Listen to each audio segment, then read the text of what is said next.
What's up guys? Ngayon tayo makapag-upload ulit. Been 3 weeks I think nung last upload. So as you can see sa title na to, my opinion and my own first impression dito sa CB650R E-Clutch 2024. Init, putang ina. Maling desisyon nang nagsa t-shirt ako. Punta lang tayo sa Shell C5. Magre-reveal lang tayo sa saglit na ito.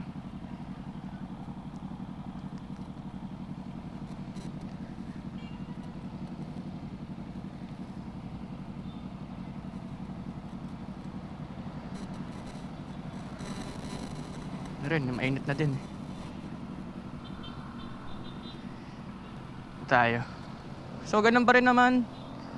Nabadagdag lang sa kanya yung E-Clutch nga, which is ito. 650cc, 16 valves, double overhead cam, 94 horsepower, I think 95, somewhere dun sa count na yun. Impression ko lang is yung quick shifter and yung auto blip. Yun lang naman yung gagawin natin dito ngayon. Testing natin siya dyan sa taas yung quick shifter, tas yung auto blip.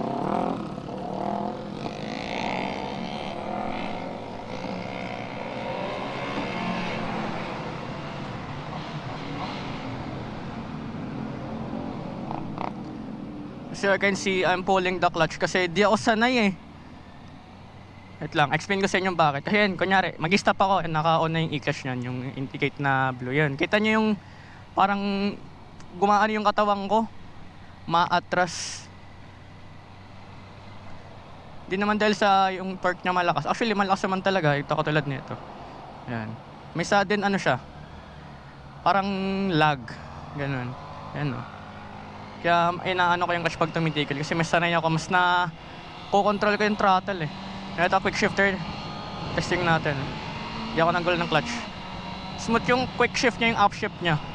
Pero dito lang tayo medyo na off. Hindi naman medyo off, na ano lang ako kasi hindi ko gusto yung downshift niya, may sudden lag. Baka may ano, hiccup, katulad ng sabi ni Jawmoto, may lag. Ito, kung naririnig nyo ko, pababa ko dito.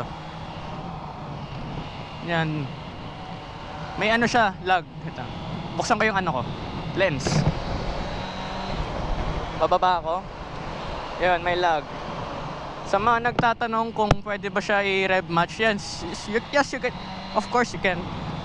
Rev match natin. Mas smooth nga yung rev match eh, kaysa sa auto blip. May na-testing akong auto blip yung MTO na yun ng airpod ko. Shoutout sa airpod ko. Yun, auto blip nun pababa, sobrang smooth. As in, paraan nag-rev match na walang clutch. Yun. And try natin yung rev matching. Mas smooth siya. Mas trip ko yung rev matching. Kaya, as you can see, you can still use it.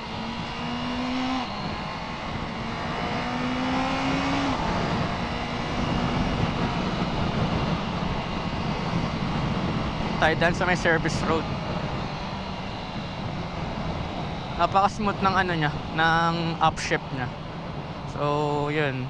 Natigil tayo, ayan, kita nyo, rinig yung ganun yung tunog niya. Hindi yung sa rev match na smooth, hindi rin yung katulad sa auto blip na smooth. Given na rin kasi na hindi siya ride by wire, that's why. That's my thinking kung bakit di ganun ka-smooth yung downshift niya pag walang clutch.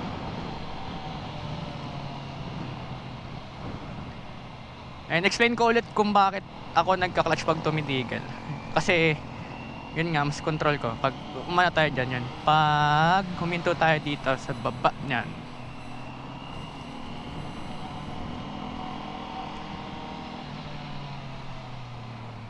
Front and rear shock, malambot.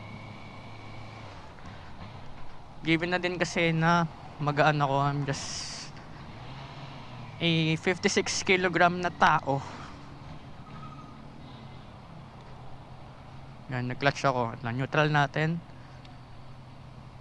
Yan, tapos first gear, yan. Pakita ko sa inyo yung throttle niya. Hindi ko control. Gumaganon ako, umatras yung katawan ko.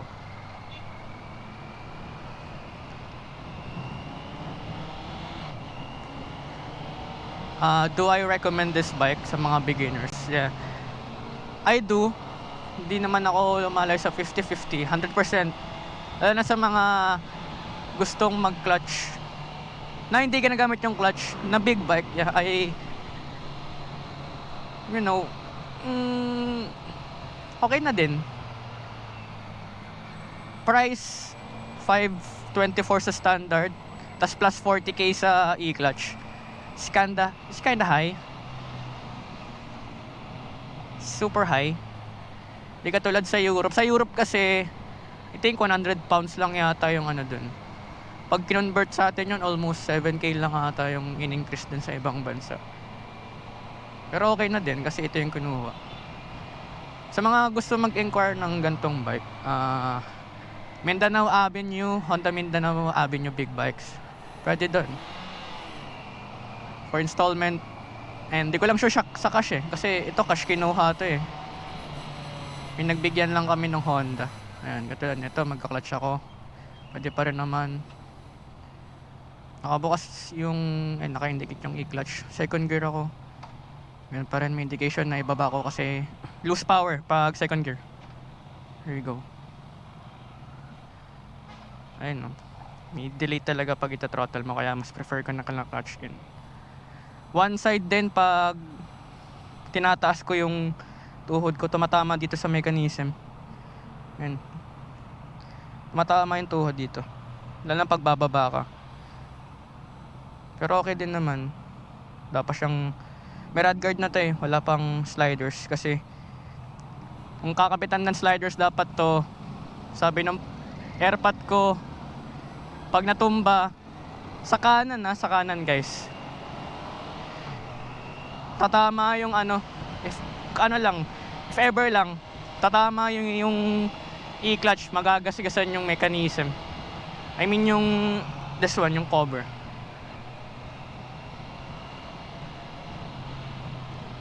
Just a quick impression and opinion on this bike. Wala naman din kasi ako mako-compare sa motor na to, kundi yung big bike ng airpot ko, which is yung MT-09 na 2022 model. Mga udan.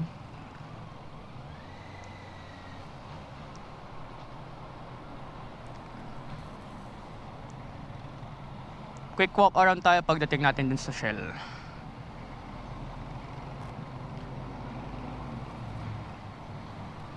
Yun lang. Tulad nga din ng sabi ni Red Sweet Potato, ang big bike para sa tamad.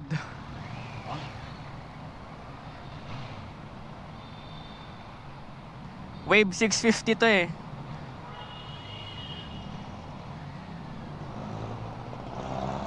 Sa standard version pala na ito guys, pwede kayong magpalagay ng upshift which is quick shifter, yun lang yung available. Kasi nga ride by wire, naka-tawag dito, naka-cable pa kasi, hindi pa kasi ride by wire, that's why. Pero that's a good thing kasi pwede siya lagyan. Pero mahal din yung quick shifter nito guys, 16k yata, 15k. Depende sa nagbebenta. Pero sa kasa, I think 12k something.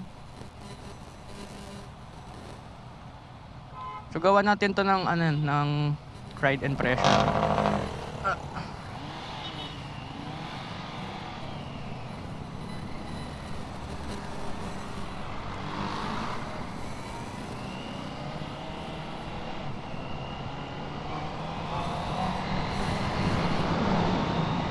Not much. Smooth.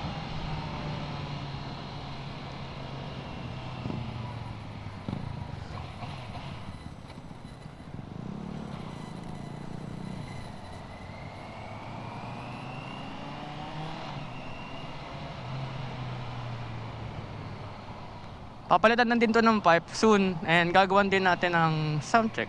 Syempre, yung mawawala yun. Wala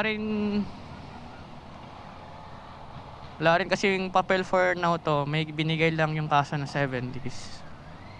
Pero pwede naman dito yan within Metro Manila. I think papakita lang natin sa LTO or police kung if ever man pahintuin tayo.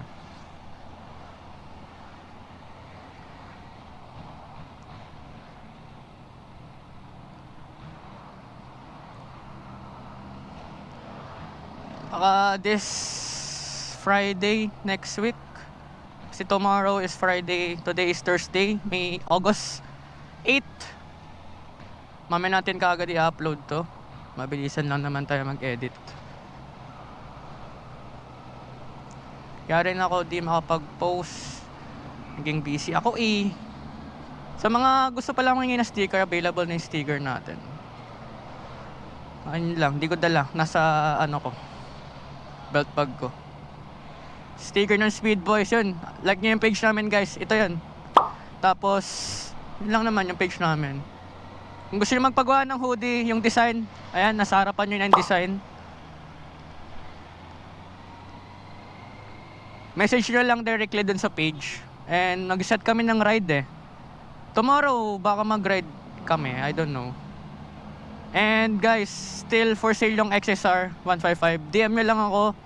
Description box, andyan yung contact natin. FB, Messenger. DM nyo lang ako. Shoutout pala sa mga bashers natin dyan. I don't give an F kung ano sabihin nyo. Lalo na yung nag-comment ng last time. I don't care sa sinasabi mo. Kasi again, it's my own risk. Hindi ka naman yung yun lang naman yung sa akin. Wala naman akong pake kung ano sabihin ng ibang tao. Kasi di naman apekto sa akin yun. Yung problema ka, sarili mo na yan. Ano mo pa yung ibang tao? Sa Big L, bro. Set din tayo ng ride kasama si Torky. So shoutout kay Torky. Torky and friends. Last time dapat pupunta ako noon kaso umulan. Nung Monday ata, Tuesday. Monday night. Tumuloy pa rin sila kahit umulan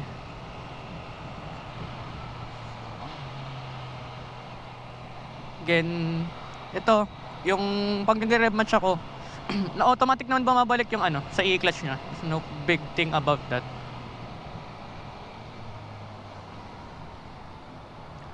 This Sunday again, papalitan na ng pipe tayo. I think this Sunday. Car Scoot, baka naman. Any discounts?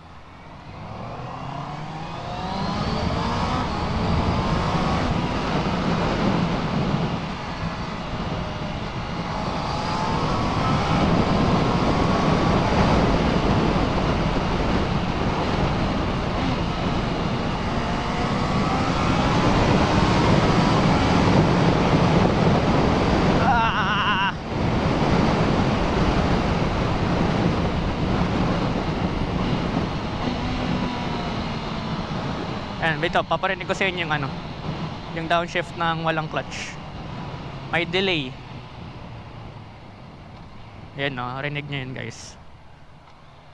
See? Pero okay naman siya. No problem about that. Sa mga gusto mangyayin na sticker, lapit lang kayo sa akin. Kamaya.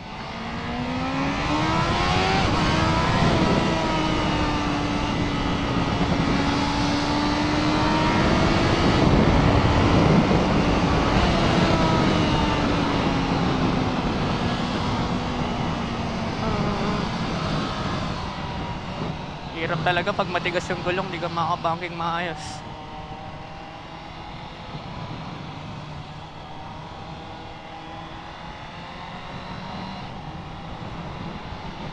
Are we recording? Baka di tayo nag-record na. We're recording. We are.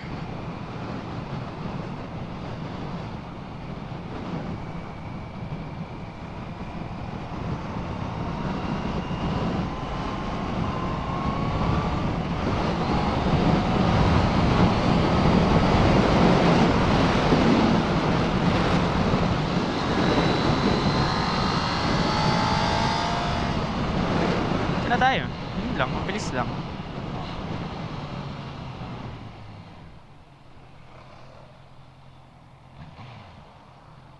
Sound check tayo dito sa loob. Bago tayo umakyat sa taas. So yun lang naman guys, just a quick video for my own opinion and impression on this bike. Before that, quick walk around the bike.